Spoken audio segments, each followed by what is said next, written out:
Thank you all for logging in and waiting patiently. We thought we'd optimize your time by showing you some of the international video content that's available for users of our tools. So hopefully you managed to get some of those messages and saw a few examples of our interactive screen. So thank you again. So some of you may be familiar with us as Willis Towers Watson. Some of you may be familiar with us as Savile Consulting. We are now Savile Assessment, and we are part of the global company of Willis Towers Watson. As you've probably heard, we've got presence in 80 countries, and we provide assessments, tools, and analytics in up to 40 different languages. So the idea of this session really is just a free invitation to come and have a look what we do. Come and have a look at what one of the best tests in the world looks like. And maybe you're using psychometric assessments already and you're ready to gear up.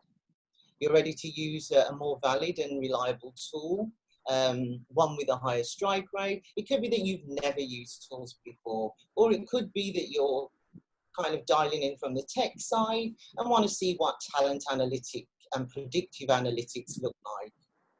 So I hope you enjoy my first slide. This slide kind of makes me smile because it just reminds us that the situation that we find ourselves, it's not just in terms of reassigning people and selecting them for roles. It's also reassessing the technology that you're using in HR and how we can streamline so many of your HR processes and, as Sasha mentioned, take bias out of it. Now, we're going to talk about WAVE a lot. So this is a product-directed conversation.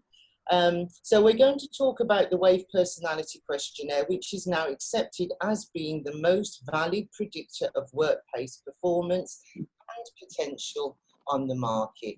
So there isn't a test to outshine us currently. So it's also an opportunity, if you are using a test, to reevaluate what you're using. And certainly during the training, we'll tell you how to use valid, legal, reliable tools that will store your data safely, which again is a growing important consideration. We also are famous for our aptitude testing, SWIFT in particular, which was the pioneering aptitude assessment, and that has several sub-test areas. And we also do a lot of industry-leading situational judgment tests, as well as the usual training and consulting. So we're very much out there for recruiters, individual consulting, large consulting companies. We cover the whole spectrum. So what are we going to look at today? So I'm going to jump around a bit, and personally I'm going to have a bit of an agile approach to how we work today. We're going to look at what makes WAVE intelligent, powerful, why is it so great to use. We'll summarize a few of those points if we've got time, but I think most people have tuned in for the interactive platform demonstration, which hopefully if you watched a few of the videos, you will have had a chance to have a look at those. And now if you've got any questions at all, just feel free to type them into the chat box and they'll be communicated to me. And I'll take a few breaks as we go along just to see if anybody's got any burning issues or if there's any core data that we have to go and have a look at, because really this is a whistle-top tour that we're having today. So I'm sure many of you have been to many webinars where everybody's talking about COVID. We're already, as you probably know, in Europe, assist organisations to go back to work, and the different issues that brings up. Here are the few of the issues that were on the table before COVID, but they really have been highlighted now. So the kind of the conversations I've been having have very much been around new organisational structures, new organisational workflows, taking apart workflow details, looking at outside gig workers. We've been looking at new competency models, new business models. We've been reevaluating core competencies in job positions. And one thing that's becoming apparent is leadership and influence is very much a fluid thing. And many leaders are realizing that their leadership can be applied in different ways across the organization. And sometimes to be the best leader, you have to step back And technology and this digital transformation many organizations find themselves in is that's where we've had to very much lean into millennial talent. So perhaps that's something you can talk about.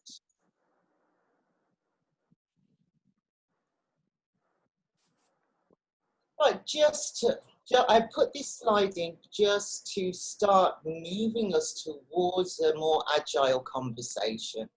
And what we're looking at here is the kind of organisational transformation that many of you may find yourself in if you're an independent consultant or if you're working for a large organisation. People are now thinking more about purpose. I'm sure you've all built out your networks while you've been at home. Controlling to empowering, and just like we're doing today, we're experimenting of different ways to offer you assistance in terms of your HR practice. And of course, we're going to move as organisations, hopefully from privacy to a lot more transparency. So it's just an idea of where generally the conversation is moving. So you don't have to sign on to the end of the course. Of course, we would love it if you did. And at the end of the course, you'll have an international certification that sits with you, not your organisation, that's recognised globally, that allows you to interpret Savile wave psychometric assessments accurately and legally. We'll train you how to give psychometric feedback in line with international best practice, to understand the true psychometric properties of wave, and then to see where you can use wave. And then obviously, even at the end of today, if you decide that you're not going to go the whole way, hopefully we've given you enough information for you to just dial up GSB and access any assessments that have piqued your interest, any reports, our aptitude tests, or any of these analytic screens. All right, you will have seen something about Savile assessment initially, very much about what our mission is, and it's really to transform talent globally. All right, three main messages of everything that we do. Everything we do falls into three clear categories. The first one being hiring talent. The second one, so when we talk about hiring talent, we're also talking about selection,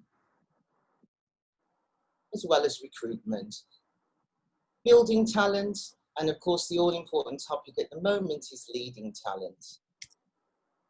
So the training from end to end, we're starting right at the beginning here, and we're just going to be looking at analytics and a little overview of wave. But the entire program will cover all of these areas.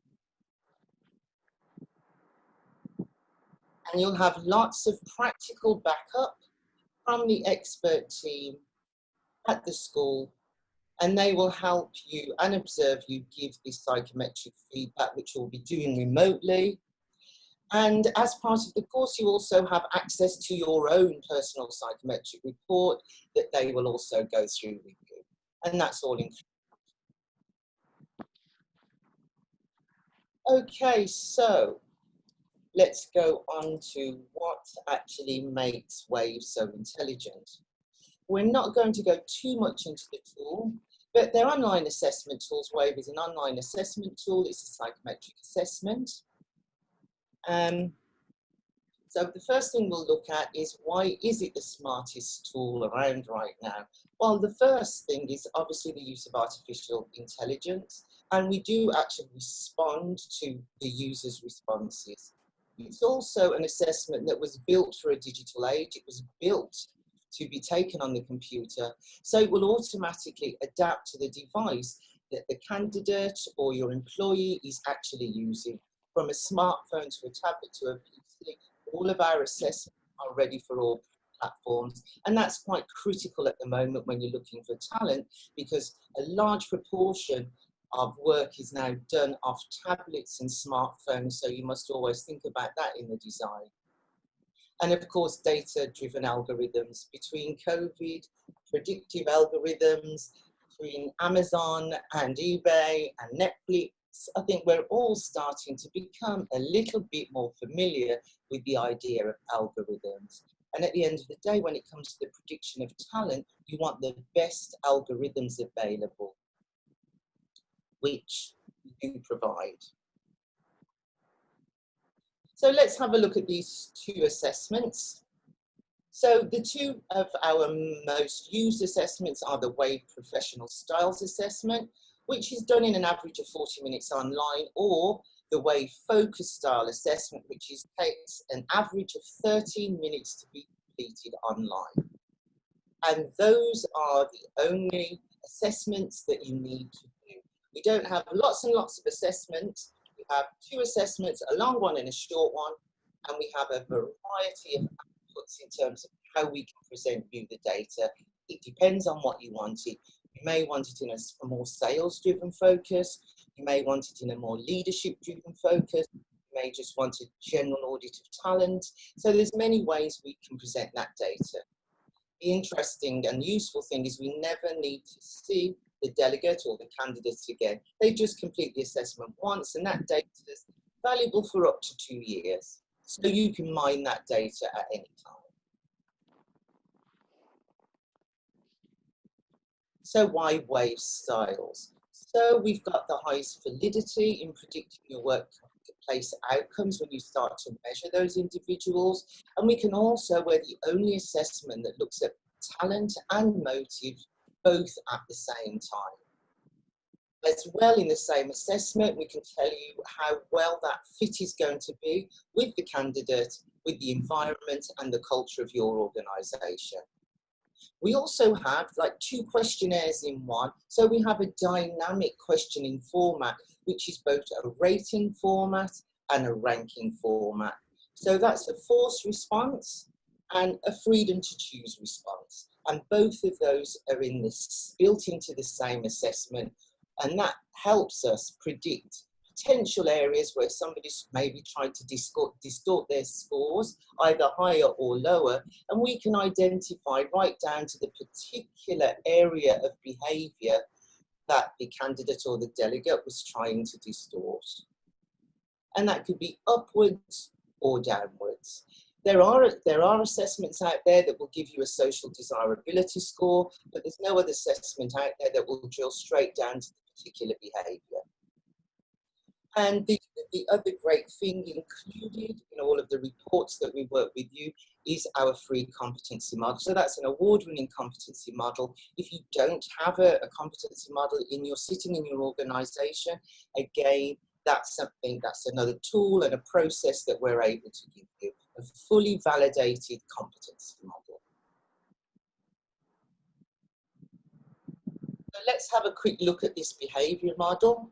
So this is the behavioural model, 4 main clusters of behaviour. So that's thought, influence, adaptability, and delivery. So they break down into 12 sections that you can see there, going from evaluative all the way down to driven. And each of those has 3 facets of behaviour that we can measure, giving us in total 108 facets. So there's lots and lots of data points, and as we know, the more data points, the more accurate the prediction. So let's see how this really kind of works out in reality. So let's have a look at the cluster. So here we're looking at the cluster of influence, which is very much about leadership, influencing others. So let's drill down and see what that is. So what we're talking about being sociable, having an impact, and being assertive. So we've got measurements on all those areas, but you may want to drill down. So let's start drilling down. In this case, we're going to drill down into impactful. So what does that mean? What are we measuring under impactful? Okay, so under impactful, we're looking at being convincing, being articulate, and being challenging. So that's at the 36 dimension level, but we can go even deeper. So again, if we look in particular articulate, let's get some more measures on articulate. So what are we measuring here? Well, presentation orientation, how eloquent somebody feels that they are. Let's just go back there. And how socially confident they are. So there's an example of how in the WAVE professional styles, we can drill straight down to 108 facets of behaviour. Okay, relationship to the big 5. So this is how the WAVE overlays onto the big five in terms of personality. So thought in terms of openness to experience, adaptability, delivery, and influence. So for those of you who do have that background in psychometrics, you'll very much appreciate this. But if you don't have a background in psychometrics, don't worry. If you stick with us on the next course, we'll be covering all of these interesting passions that I certainly have in terms of psychology of work. All right, so let's have a look at the extent. What are we covering? What are we measuring? Why is WAVE different? Well, because WAVE was built for the digital age, we're actually measuring things that are highly relevant now. Many tools that are used in the region are 60 and 80 years old. They have been adapted a little bit, but most of them are an average of 60 years old. So this is a more recent tool that is very much built around the issues that we're looking at today in the workplace. So WAVE is known for its deep dives. And the first deep dive that WAVE is known for is this idea of being able to look at how talented somebody reports themselves to be and where their motivation sits around that particular behaviour. So why is this motive talent thing so important, and why is WAVE so special? Well, what WAVE allows us to do is identify those development needs, and we actually identify those development needs that people are actually motivated to do something about. It's that can-do, will-do equation. And it also can identify where that talent may not be underpinned by an actual desire for change. So for an example of that would be maybe a competency-based interview, and it may give you an example that somebody does something very, very well. So in terms of their skill and talent, they've got the qualifications, they've got everything's out there on their resume, but you just may miss that they don't actually enjoy doing it anymore. They're burnt out. They have a lack of motivation around that particular competency. And as we all know, if you try to develop someone who lacks talent or motivation or even interest in a particular competency at work, the outcome is not going to be very good. And again, it's going to be wasted resources. So this talent split really gives you an idea, being able to look at this talent motive split of a difference between an area that somebody can do and the question of will they do it. So in the example that we're looking at here, we can see that someone is average on being receptive, and they may think that they're receptive to criticism, but that facet split there between the talent and the motive may tell you that they don't encourage criticism, and they would probably be less receptive to feedback. So there's an example how with training we'll be able to dig down to that example there.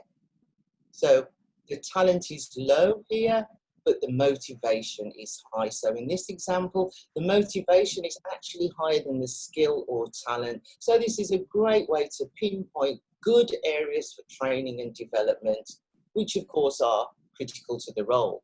And if they're not critical to the role, we shouldn't really be developing them. So let's have a look at another deep dive that we will get on WAVE. So this is called a facet split, and it just highlights something that's unusual, goes against the grain.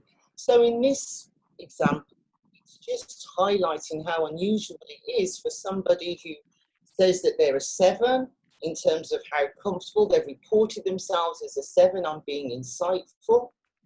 And it's highlighting the difference between that 5 score there about reasonably quick at getting to the core of a problem and trusting their intuition to guide that judgment. So that's something that's very unusual. We'd expect those 3 scores to sit much closer together. So this allows us to have those points of real uniqueness and insight. And again, as part of your psychometric training, will be shown how to pull those apart and see what impact that has on performance. So often people say, well, what about people faking it? You know, do people lie around their behaviours? And generally, personality tests, behavioural assessments, they're very much good predictors of how somebody will fare in the workplace. Obviously, you do need measures that are put in there to control for that distortion, and that is already built into the team. So in this case here, this is the rate rank format that we have. I said earlier that we've got 2 questionnaires that are kind of knitted together in the Savile wave assessment. And again, these are areas that allow us to show distortion. Some candidates would be very hard on themselves and score themselves quite critically. And obviously you will have candidates that are quite exuberant with their scoring. And what we need to make sure there's control in there that allows us to compare those 2 candidates. So one candidate who may be quite hard on themselves and give them a 5, give themselves a 5 in an area, versus a candidate who might happily give themselves 10 for everything.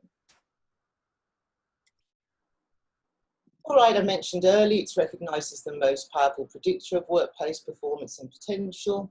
And we also have the best scoring format. And again, why are we doing all this? It's to predict how someone will work in a team, alone, in your organisation, in a particular role. And it also, when we start to look at the group data, it will allow you as an organisation to see where your talent pinch points are going to be in the very near future. You get an idea of what your talent pools look like, what kind of talent is there. Benchmarking, we can do talent audits in as little as 15 minutes. We can get the data to you in a matter of minutes. You can have a group, and hopefully we'll have time to have a look at an example of a senior leadership group. So while they go out for coffee, the talent analytics will all work in the background and they're ready for you straight away. Many assessment tools on the market now don't give you that facility of being able to pull everybody's groups together. All right, so here's an example of one of the many reports. And this is an example of an onboarding report and a development report. And again, just get in touch with the school and they'll be more than happy to send you samples of these example reports. You can go onto our website also and request them. But as an organisation, we don't put our sample assessments out there. We prefer to talk to you first to make sure that the sample that you are requesting is actually the relevant report. And also it's important when you are upgrading your psychometric assessments, it's good to have a tool that's not publicly and easily available. So you really don't want, particularly if you're a consulting organisation or an organisation that's looking for top talent, you should really be maybe thinking of using tools that aren't readily available that anybody can download or see the results to. So Wave is very much a closed and secure tool. As I said earlier, people only have to sit down and do the test once, and then we'll pull all of these reports and all of these different analytic screens from that one session. So as I said, we can build onboarding reports, we can give you interview guides, development reports, sales, we've got entrepreneurial reports. So there's many ways that you can present the data back. And again, you never need to have to go back to your employee, or if it's a candidate, or if it's a delegate, if it's training. And as I've said, these group reviews that you will have seen if you saw the videos at the end, and we'll be running them again at the end of this session if you want to have a quick look at them. And they're available at no extra cost. So you do not need to buy a platform to have access to this, and we don't charge you for these interactive group reports. However, you do have to buy an assessment at some stage and talk to the people at the school, and I'm sure they'll be happy to help you out there. So we're going to go on a platform live. So I hope not too many people aren't watching on their phones because the writing's really small. But this is just an example of one of our interactive screens. Now it is available as a video. So this is a video slide. So it just shows you how easy it is to click around the screen. So here's an example of a group of people, pull them all together. That's how quick the analysis is done. We're just about to go down into some deeper dives now, looking for some differences. Those are the 4 areas. If you want to, we can show you the candidates' names. And then you can start to dig down and see challenged in a particular area or where you have strengths in a particular area. You can look at that by percentages or you can look at it by numbers. Here's a talent audit summary screen, which looks at the whole group. We can dig down into individual sections. I'm not controlling this, this is automatically controlled, in case you think I'm going a bit fast. So it's just to show you, in case you did have any problems with tech, what a screen looks like, how we go down into a project, how easy it is, how quick the data is analysed, and how it gets ready for you to dig down.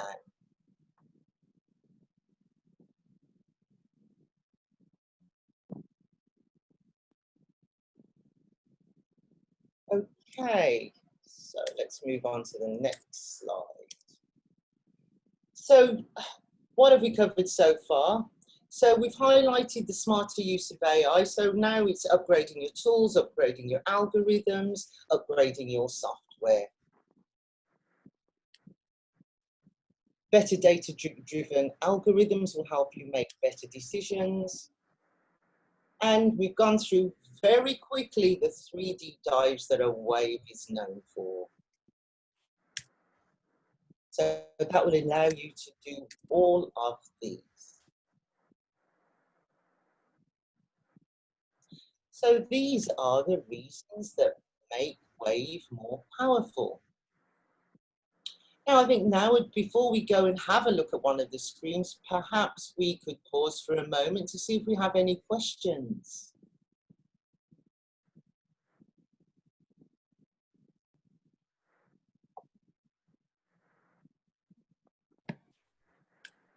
No questions on the chat, Jackie. I don't know if anybody wants to, you can turn on your mic and ask any questions you may have at this point. If there are no questions, I guess you could just type no in the chat box so we can proceed.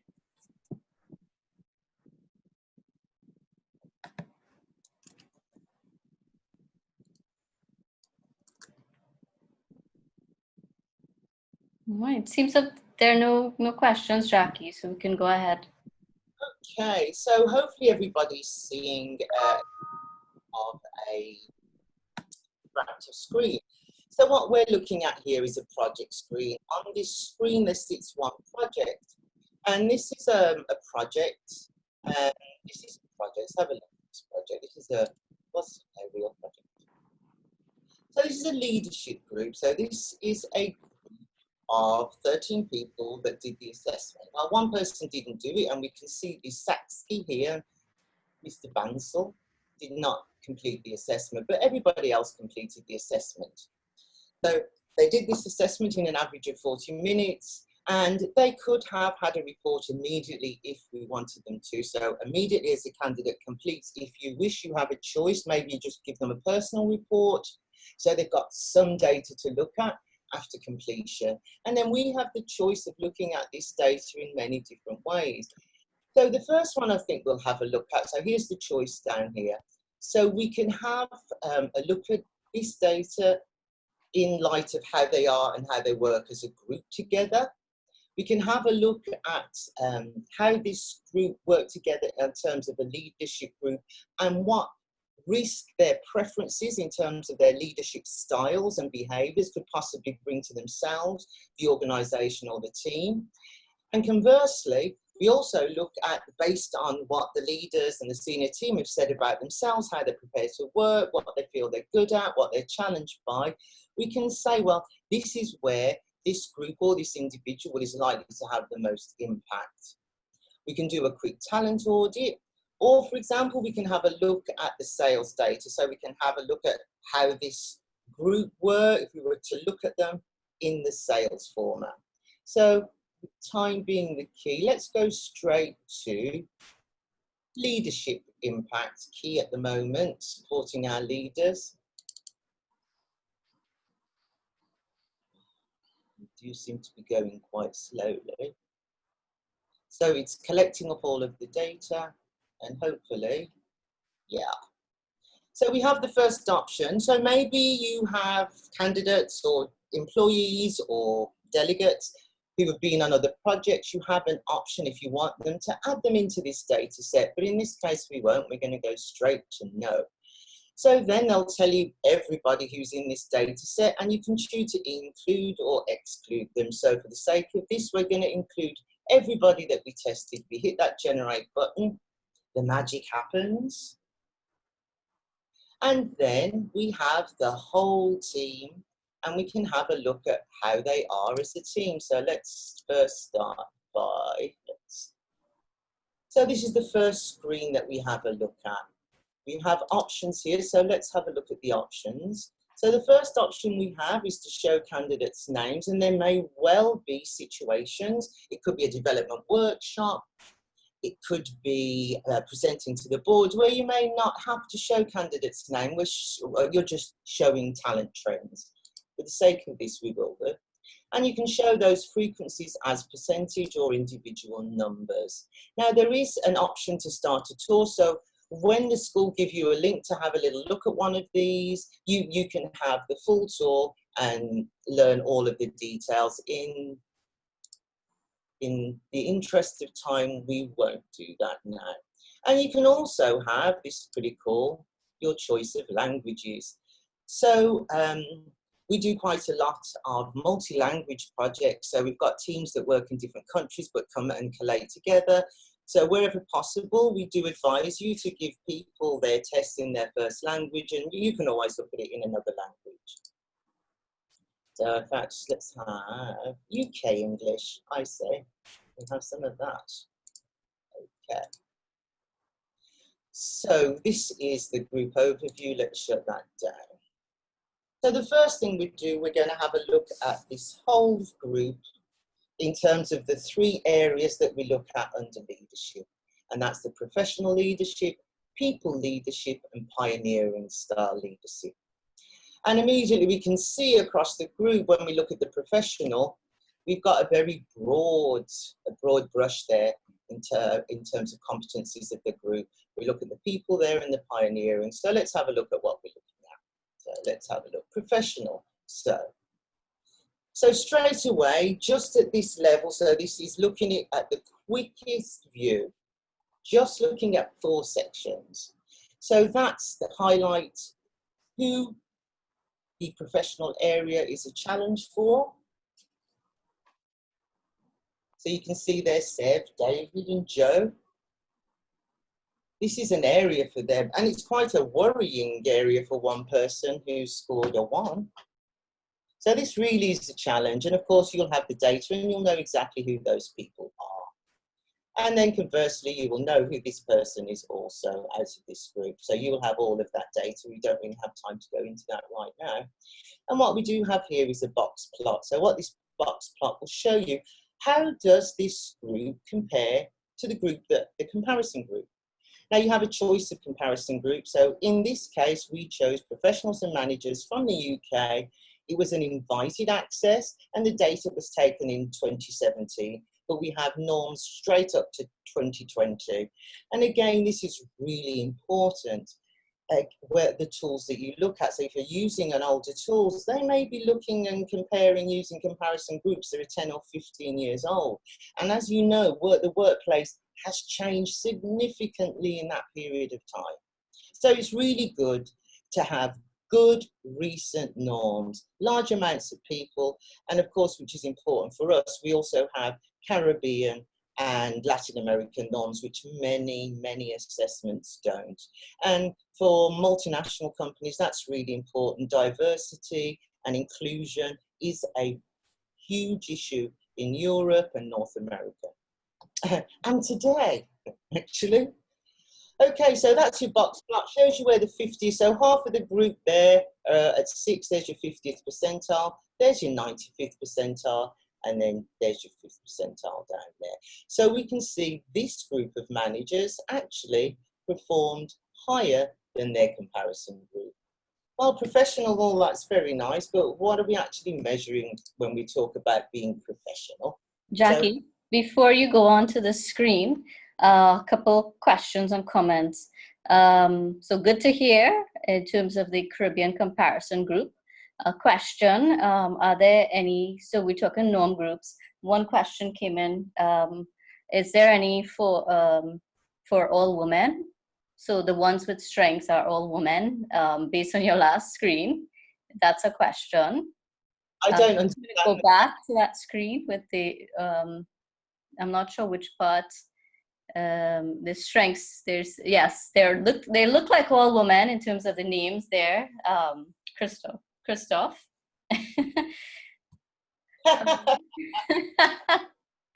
All right. So the another question before we move on. Noticed that before. Yes, Christoph noticed that. Question: will the instrument provide an assessment of each respondent's emotional intelligence and cognitive intelligence? Example, ability to reason. There will be a measurement for somebody's ability to reason. So there will be measurements. But we would actually drill down to a much more specific behavior. So yes to that question.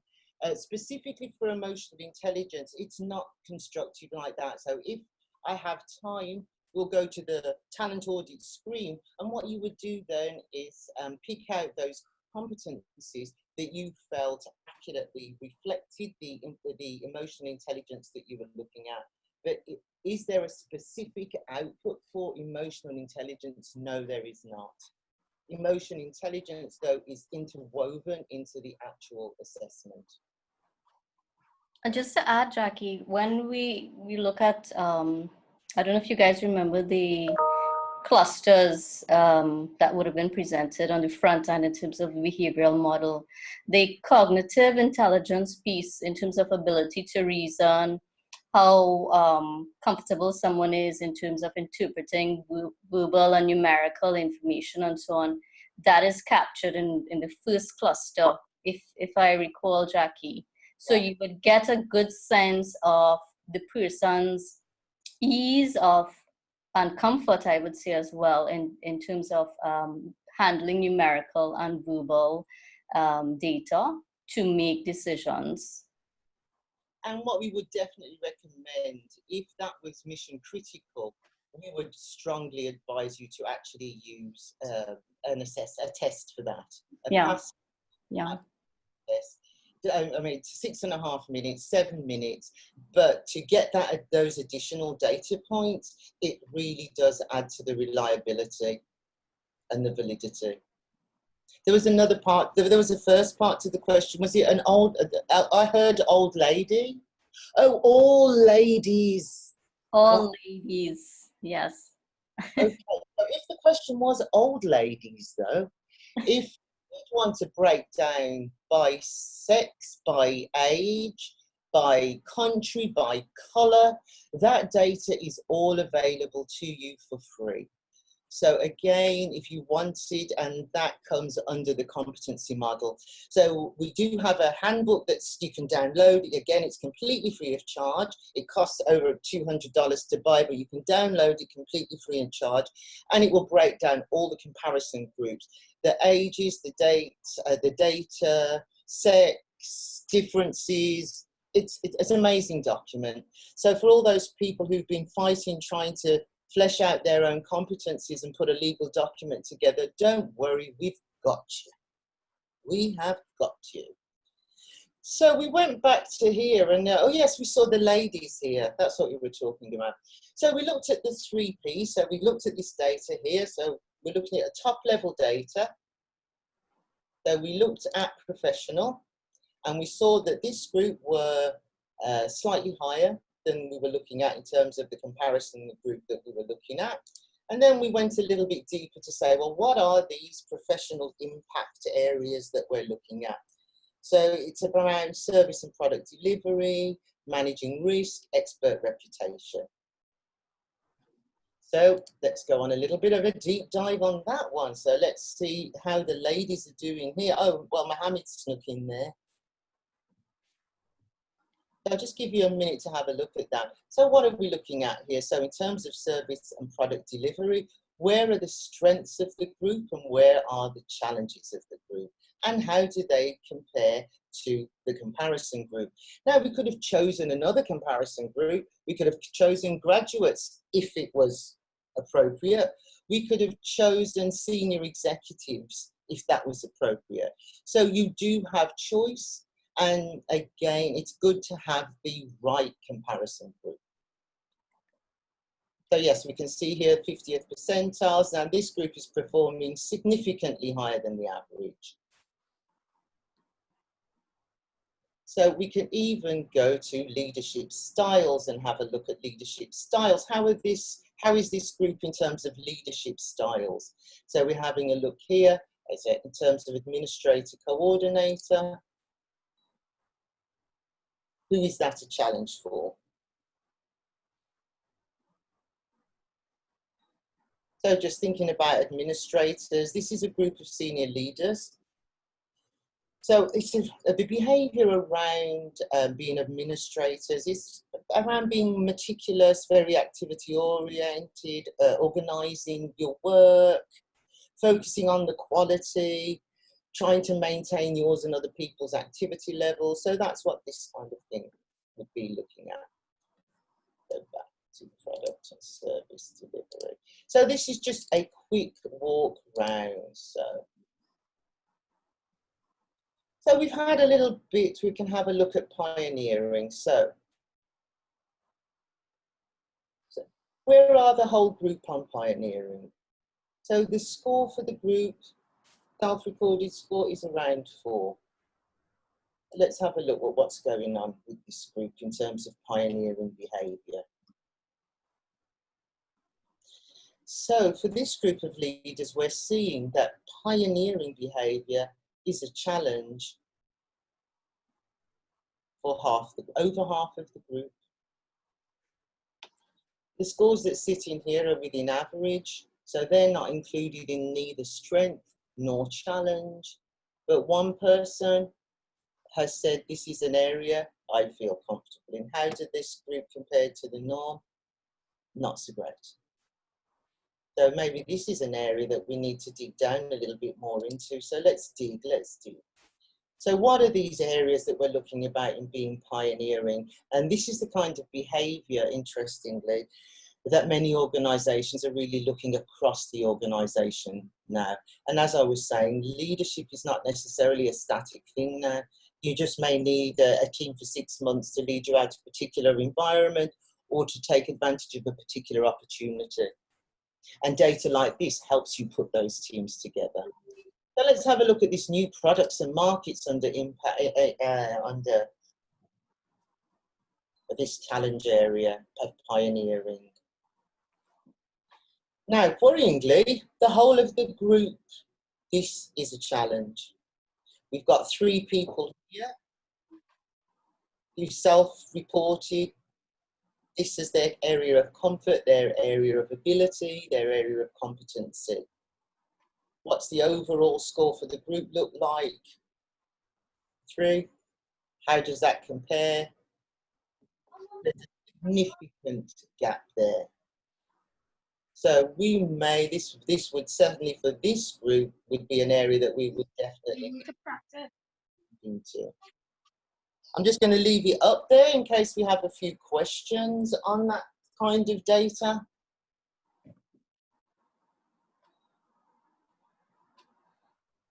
Okay.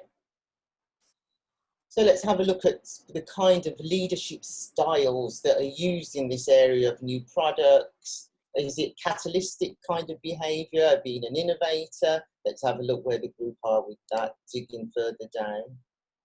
So now we're digging a little bit deeper, getting more specific into these kind of areas, these areas of growth and innovation.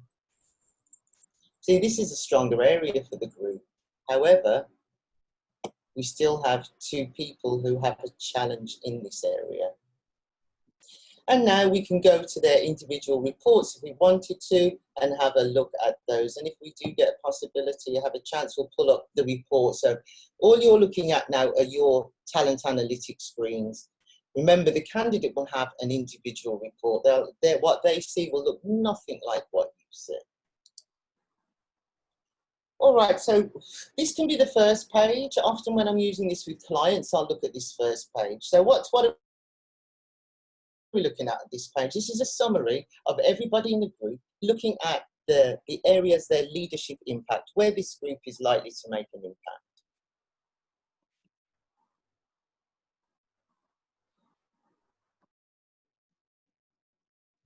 So these were the screens we were looking at earlier. So we can have a look at, let's have a look at something that is new products markets. So there's the whole of the group. So out of 12 people, 12 of these senior execs and leaders, 9 people reported a challenge in this area around new products and markets. Nobody in the group felt that this was a strength for them. So here we are digging down, going back.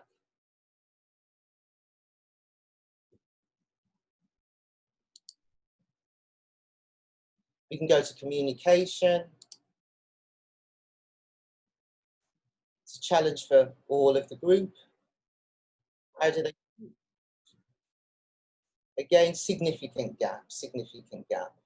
So in terms of development, we can drill straight down to areas of development, or if you wanted a particular team that needed to comprise of people of a particular strength, this is the way we can go around doing it.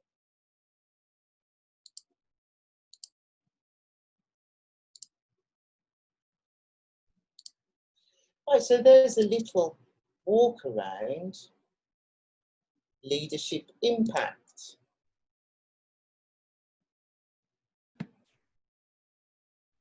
So Jackie, two questions.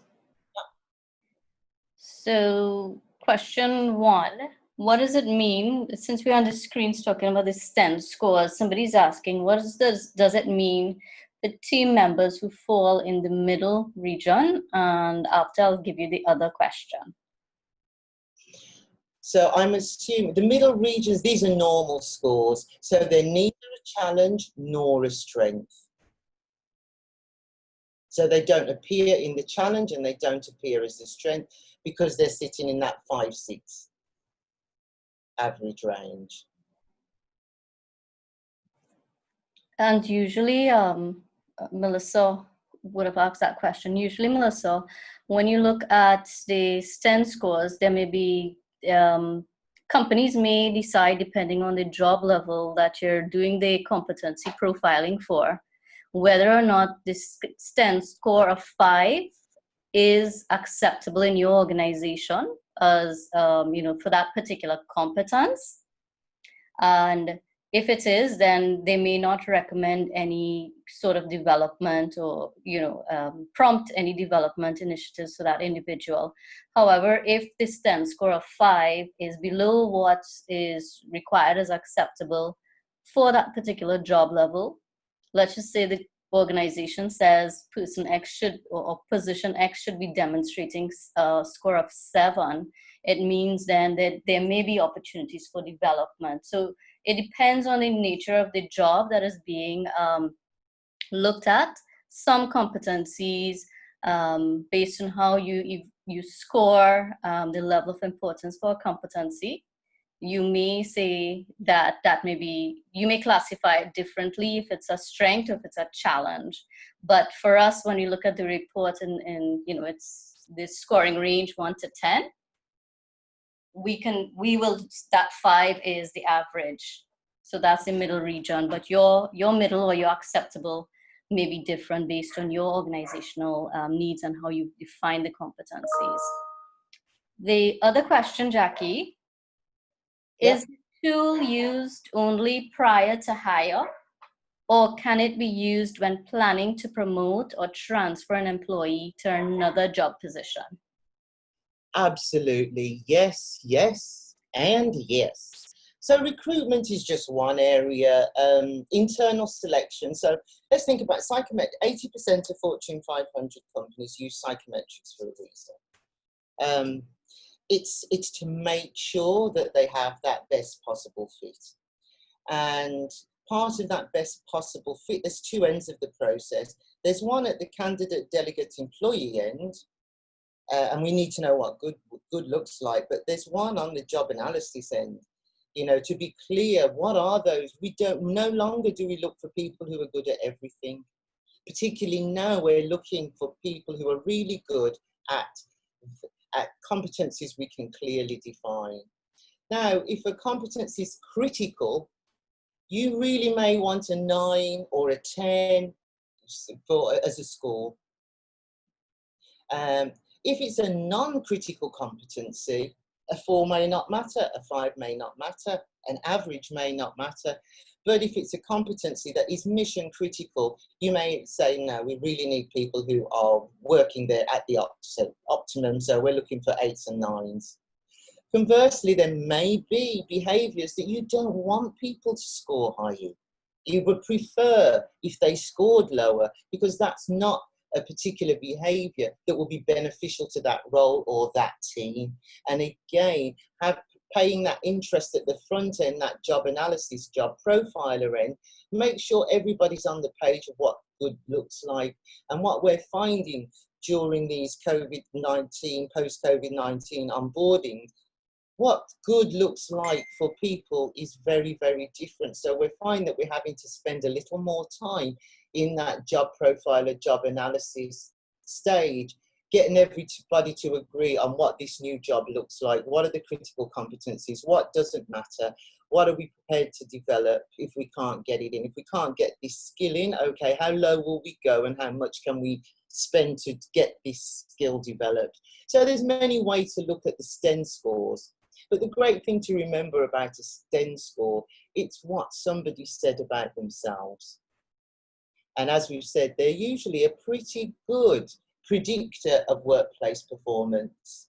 And the fact that we can see if somebody's marked their card hard or they've marked their card soft, we can see that quickly. So they can be used in selection, recruitment, development, training, strategy, any area of HR, any area. I mean, we have tools for something like job analysis. I mean, we can get a job analysis done with you in 10, 15 minutes online. Everybody fills the same assessment in. We're able to see where those gaps are, and we give you that data back, and you can go back to individuals, and we can see where there's big gaps between what the CEO is seeing of this new CFO or this new digital analyst versus what marketing are looking at versus what HR. So we can see those gaps before you start bringing candidates in or trying to sift them remotely. You can also do audits of your organisation when you know particularly what you're looking for, what competencies that you're looking for. Agree as a group, do a talent audit, and again you'll have these interactive screens that will show you exactly where that talent sits. I was just going to have a quick look, very aware of the time. So I'm just going to show you, because there's been quite a lot of interest in the leadership screens. I'm just going to show you the other side of that leadership data.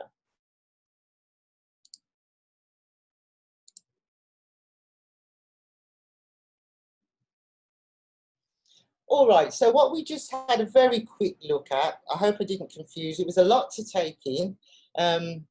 We just had a look at a group of senior leaders and where their behavioural styles and their leadership styles are likely to have an impact in the organisation. So the other side of this is, okay, this is the group, where are they likely, where is that behaviour likely to bring risk to the organisation?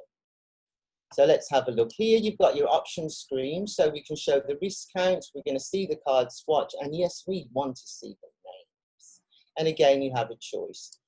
So you can get the data, people can fill this in, and while they go away for a copy, this all works in the background. As quick as it just came up here is as quick as it works. So the first thing, what are all these headings? So we've got the swatches here. So you can have a quick look at all of these definitions. And this is the opposite side of the data that we just looked at for these leaders' impact. So I'll just give you a second to have a quick look at those on the screen.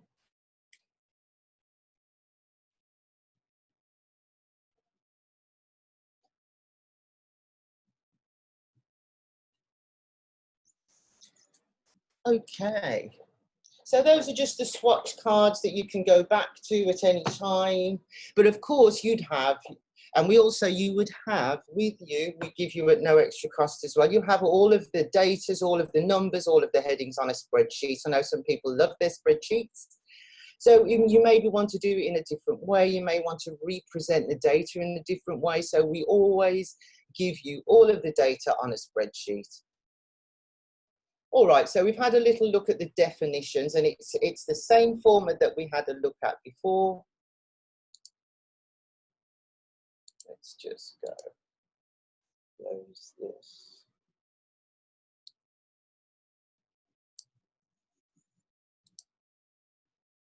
All right, so let's have a look. So the risk summary for this group, let me just see if we can get back to the previous screen. I don't seem to be able to get back to.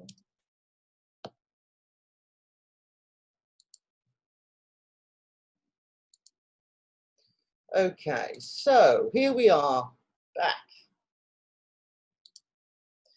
So we're looking at the team here,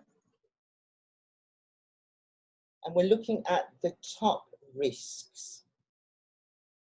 So we can see from the data that of these 12 people, we've got 10 people here who are very procedural in their approach, very driven in the details. And then we think for a moment, what risk would that have? So out of 12 people, we've got 5 people who are perfectionist style leaders. We've got 5 people who are procedural. And then we've got 3 leaders who are very autonomous. Let's have a look. So if we go back, we can go around. You can go around and look at all of them. So you can see how your group sat, where your leaders sat. So you can go around the wheel and it'll tell you how many of those leaders fell into each group. But you could also, we probably won't have time to do that. So we can have a look at who the individuals are. So the primary risk comes from this group and the secondary risk comes from this group. And this is shared openly with the leaders in a workshop. We do leadership labs where we present this data as the group in an interactive basis. And this structure here forms the structure of the laboratory. So here's a summary of that risk of 5 of the group being so focused on the detail. So what does that mean? So what's that influence likely to be on the culture generally, and also on the organisation? The individual's leader's personal report will tell them about their individual impact that could have. So obviously we don't put that up, but they will each have their own reports for that. So this is a discussion point. And then we just give you one potential action just to get the ball rolling. And then we'll try and help you flesh that out into real life examples. All right, so this perfectionist style leadership, let's have a look at the impact that could have on the future focus in terms of culture and organisation.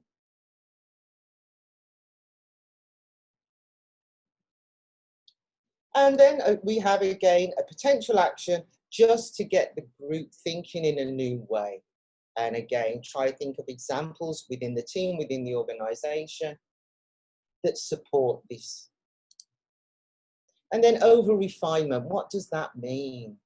What influence would that have on the culture, the organisation? And again, of course, we will help you with a potential action.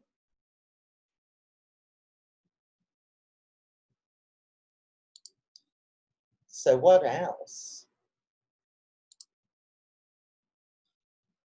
So procedural leaders, let's have a look, see again. So this caution, what risk does that bring to the organisation, the culture?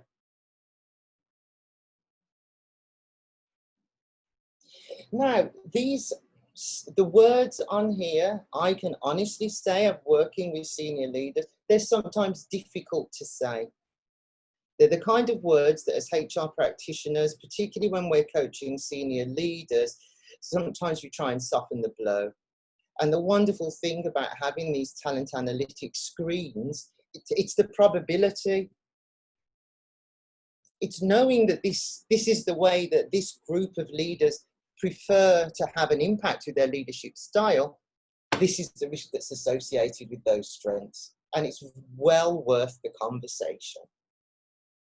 And the language is well chosen, written by psychologists, based on research, based on algorithms, based on data. And again, we'll give you a suggestion for potential action. And then maybe you can give some examples of when that inaction did affect the bottom line, when it did affect an organisational outcome. Inflexibility, what does that mean in these times? Is this the time to be so procedural? Do we need more flexibility? Again, get the ball rolling for the group. And then we know from the data of these groups that the speed of decision has been an issue from these. So all of these things are built on the data of this group. So you could have 12 teams and every leadership lab would be completely different based on what those leaders said about themselves. So it's not an off-the-shelf kind of product. And did I mention there's no charge? So again, there's a potential action, get the ball rolling, get your facilitator, whoever's doing this, you could be doing it with your board, you could be doing it with your leaders, you can be doing it with your team. And then we did have 3 quite autonomous leaders. So we've got a risk summary here. And then again, we look at the impact that that's going to have on those key areas around talent development.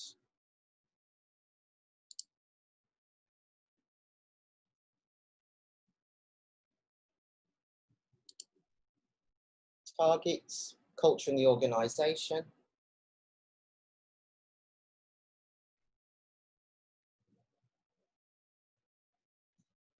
And again, the reason why I chose to try and zip you through these screens is because we've had quite a lot of interest in leadership labs at the moment. I mean, and it could be a temporary leadership team that's been put in together. It could be a team that's been put together for a particular reason. It could be to accelerate your transition, your digital transformation. It could be to look at fintech, or whatever that team is. Again, they're tools to help you make the right decision. And so finally, we have a quick look at what this autonomous approach could do in terms of consultation within the organisation and the culture of the organisation. And again, we just give you a potential action. And it may or may not fit, but even if it fits or not, gets the conversation going specifically around those granular areas that we started to discover could possibly put the organisation at risk. So we don't want anybody to think we've already looked at the strengths, but it's just a quick reminder of the strengths of the team as well. So here we're using the risks positively.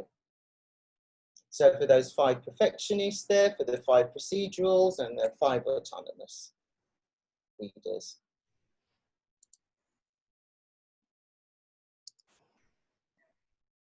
And that was the leadership risk screen.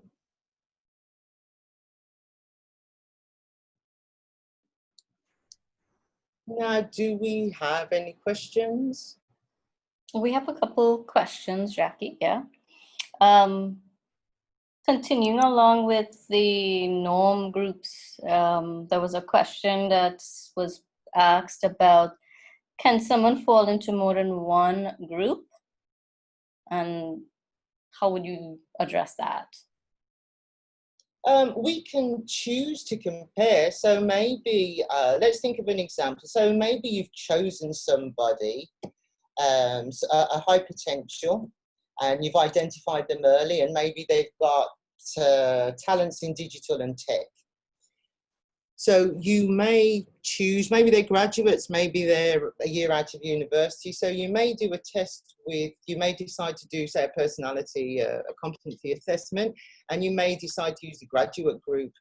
But because you're thinking of putting them into a senior leadership team, you could also generate a report looking at how that data compares to a senior leader or a professional and manager. So we can pull the data, you can compare to whichever, but it's best to use the most appropriate. Yeah, one of the things I would recommend as well, if you're using the report for recruitment, you may want to look at selecting a norm group that best defines or best reflects the job level that that person is going to be placed in.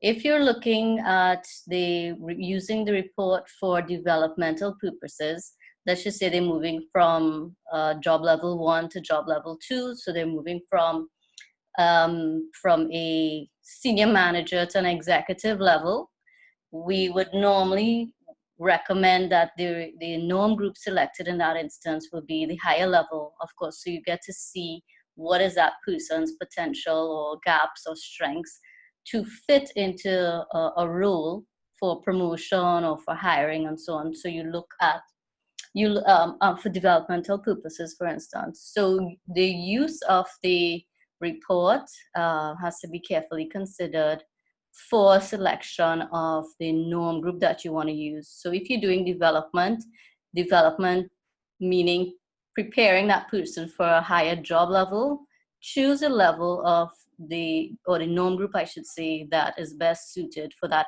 end in mind. So you get clearly what the gaps might be. If you're looking for recruitment, you want to see that this person is ready for that position. So you choose the norm group that most reflects what is the current requirement. The other question, Jackie. One moment on the norms. It's a really good question, because the other thing to bear in mind is many assessments have very little choice when it comes to norms. True, exactly, yeah, that's true. There's also a legal responsibility around norms, and everybody's it depends where you work. So if you work in Europe, Canada, US, you've got to be really careful about the norms and your comparison groups. Mm-hmm. Yeah, again, you've got to make a legally defensible decision to employ or not to employ. And again, you've got to use the right test. They've got to be valid. They've got to be reliable, and you've got to use the right comparison group. So having one global comparison group for the security guard, for the tech manager, and for your CFO would not be a good idea. So you, as Sasha said, you really need it relevant to that role, and that becomes more important when you're doing aptitude assessments. So those are the pass-fail events, the numerical, verbal, error checking, barcode checking, those kinds of tests. It's really critical that you get. I mean, we have executive aptitude tests. Now, I would not want to send like my executive some of the same aptitude tests I send maybe for people who work in a call center. Mm-hmm. So again, it's really good that you brought that up, because it's a really important issue, and many tests that are currently used in the region, they don't have many choices. We've got over 123 norm groups, and most of them are less than 3 years old. So if you're using a tool with an inappropriate norm group that's 25 years old, I don't know how good the data will be at the other end. And this is where HR, now I'm loving it, I started considering about the data and the risk and accuracy and validity and legality and reliability of these psychometric tools. because it's important. And when you start to think about global talent, which we haven't even touched on, when you may have to employ a gig worker or somewhere that's accustomed to a very, very different setup, a much more structured, egalitarian setup. Mm-hmm. Again, you don't want to be challenged. The other question, where WAVE is being used to build talent along with other tools, example, 360 assessments, have you seen divergence or gaps in ratings for candidates where the same competencies are being assessed using different tools? That's the first part of it. And the second part, how have you reconciled these divergences? Example, the WAVE shows a strength, but is not being demonstrated in the 360 feedback. Okay, great question. My experience tells me that most people, and maybe you'll chip in at the end, most people, when they know that they're having an assessment and you inform them properly, when you have a proper communication plan, people are usually really honest in how they assess themselves. It's when you don't communicate why people are doing this assessment, when it doesn't have a development goal, where it's not brief, when the candidate's not brief, when they're worried, when they're scared, they think their job's online, they're worrying about who's looking at the data, what's the data going to show. They might try and fudge the figures, but as I said, we'll pick that out quite easily. In terms of using other tools, if the tools know, let me say, I can't say no good. If the tool's not that reliable, we will probably see a divergence between what we say and what another tool says, because I can guarantee you that we're probably a lot more reliable. And so in the case of the specific example Dale is using as well, remember your personality assessment is a reflection of your responses to the question. And the 360 would be a perception survey or report that says, how do people see you? So while you may see yourself a certain way, you have strengths and so on in particular areas, the 360 would prompt a conversation based on my experience in looking at the tool, especially for leadership development.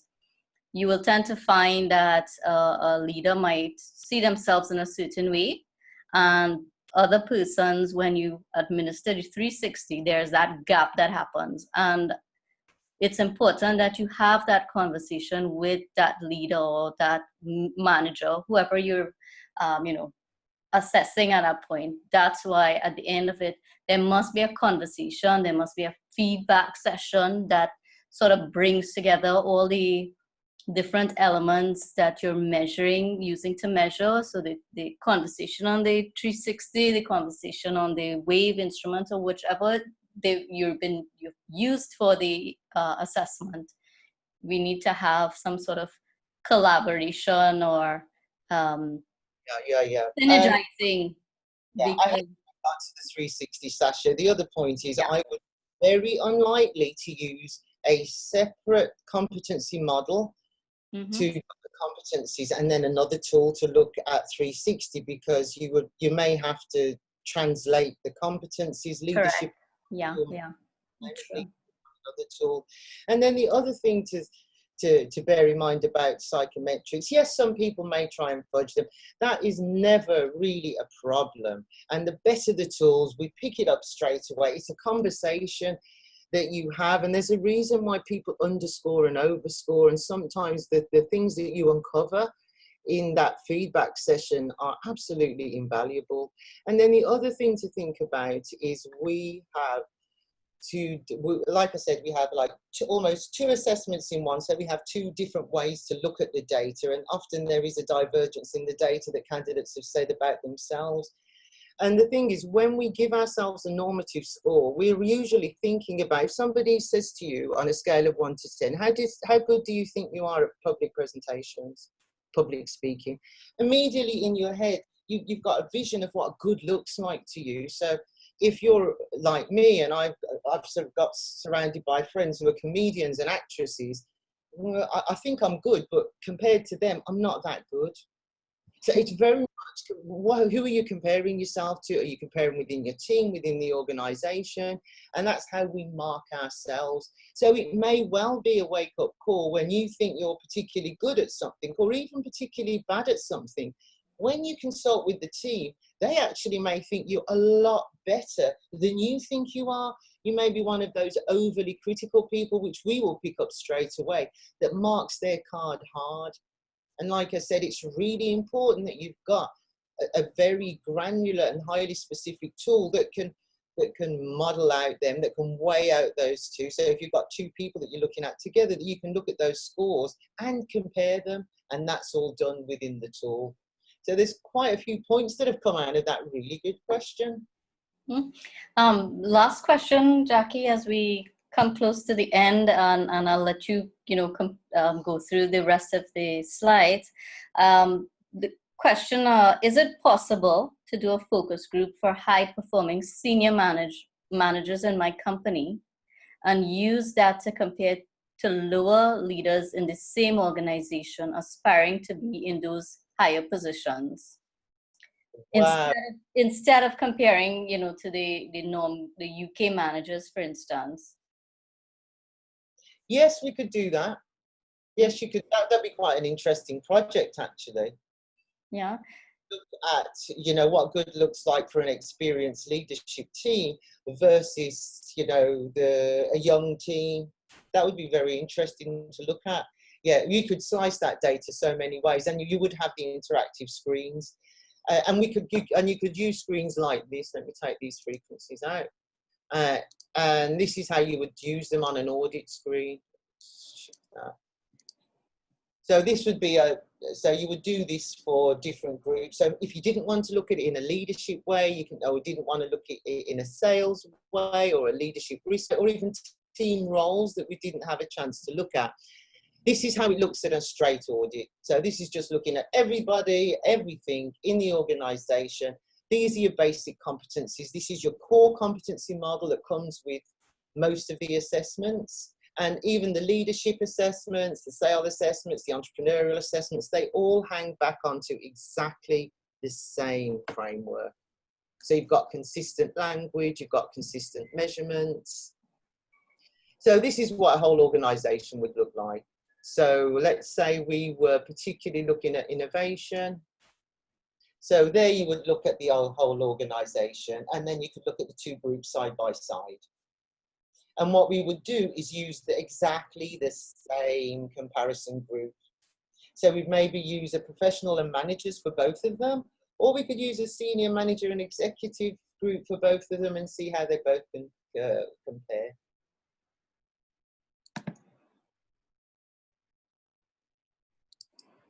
So yes, you may want to know where all the ideas are coming from in an organization, who's a challenge, who isn't, and then you can compare the data. So that is what, let me take you back to the end screen. So this is what your talent audit would look like. We can get this data in 10 minutes. I'm clapping my hands here and I don't know why you can't see me. So this is the model order. So this is your competency model here. Solving problems, leadership, teamwork and adaptability, delivery, drive, getting the job done, getting it out the door. Those are your areas. And here you're looking at the whole organization. Well, in this case, it was the whole organization in terms of their area and challenge. If you want to, we can review that and put that in terms of their challenges. So the number one challenge for this group was creating innovation. So hell, we need to know who this guy is. This guy's David Marshall. Hey, it's a guy. No sexism here. So we really actually need to talk to David and see what David's ideas are and see what's happening with the rest of the group, why they really can't see their way out in terms of innovation. But creating innovation is more than just that. So we can have a little look at, well, okay, what about exploring possibilities, that broad view? Oh, look, David's still there, but Ben's joined in here. But the other group remain the same. We've got a few people who are a little bit more comfortable here. And we'll look at another little one that will, so, investigate. Developing strategies, let's have a look at that. Ooh, Joe's appeared here. And it's a challenge for the rest of the group. We look at where we are in terms of the comparison group. So, and it helps you choose development activities, development teams, increase your ROI on training and development. So there's our whistle-stop tour of your talent analytics screens. Yes, thank you very much, Jackie. Just as we close, because we're just about up on time, I had two questions specifically on the certification. One, is there a need to be recertified if I get the WAVE certification? That's the first question. And I guess the second one sort of will be answered in this one. The question is, what is the life expectancy of the certification if I go ahead with module 2 and 3? Okay, it's a live certification. However, we do advise you to keep in touch with us and the school and get upgrades, because obviously these talent analytics are only going to get better and better. The comparison groups are going to get larger and larger. The norms are going to get different and more granular. So yeah, keep in touch, but it lasts forever. We're actually in the process of discussing anybody that did their WAVE certification with us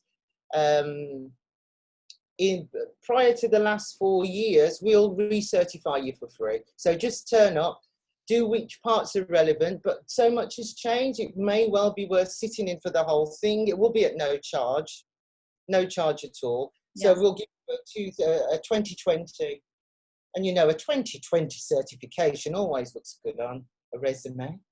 Definitely. So take advantage of that, definitely. Any closing comments, or guys, if you have any questions, you can just post it in the chat. Any last comments, questions or so? So very interesting presentation. The tool seems to be quite versatile and useful. General consensus, Jackie. Any closing comments before we end the session? I've just had a couple on my phone. The cost of a focus styles. Oh, okay. Roughly, I didn't know. I'm not too sure. Yeah, I can't say offhand. We can probably send out a price list maybe after. Yeah, but it'd be around $100, I think. Yeah, most of the reports, guys, are less than $100 US. And you get a better sense of the different types of reports and the applications in the certification program. So, you know, there's so many there, what, 10 reports at least? More than 10. The most expensive being the leadership. Yes. And strengths being the least expensive. And then you've got your aptitude test, which I think come in under $20 or $30. So none of these, I don't want anybody to think for a moment that cost is a reason not to move to better data. If cost is a big issue, just talk to us, we'll sort something out. We've reduced the cost of certification by 70%. We don't charge anything to use our interactive screens. All that we require is for you to use an assessment, and that's purely to get the data. There's no access to the talent analytics screens unless we've got your people in them. And that's the only thing that we ask really is, you know, use an assessment. We'll tell you which one if you're not sure. And then we've got lots of training and resources to keep you up to date once you're certified. And like I said, it's recognized globally. You take it with you wherever you go. It doesn't sit with your organization. So if your organization is actually going to pay for you to do this assessment, it does stay with you. So the organization would just have to retrain somebody else if you got moved on or promoted, which I strongly hope that you all do. Definitely. So thanks for that, Jackie, and thank you so much for sharing.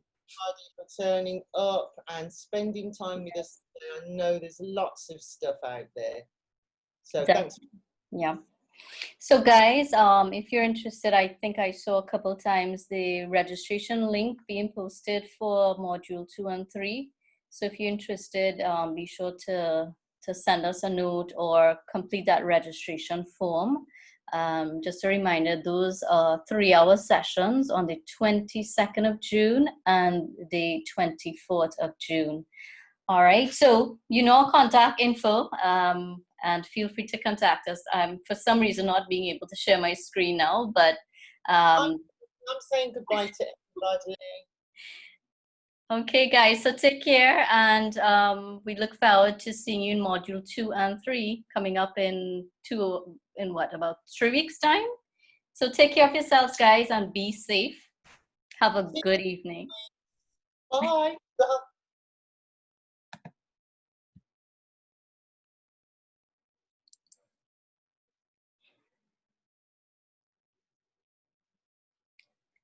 Bye, Jeffrey. Hi, Jeffrey. How was Guyana, Jeffrey? Your mic is muted. Let me unmute you. Good. Oh, how was Yes. Guyana? Doing good. Rain for a few days, but doing good. Oh yeah, we've been expecting rain every day in Trinidad. Some weather system, and we have not gotten as much rain. So we have water shortages in Trinidad. So I've got water, you don't. Yes, we've got heat. Yes. Take care. We'll see each other on the 22nd. 22nd, yes. Looking forward to it, Jeffrey. Take care. Okay, bye. Bye. Sasha, are they going to rerun the videos at the end of the session? A couple of people had to leave early, so we would more than likely we will run it. Okay. So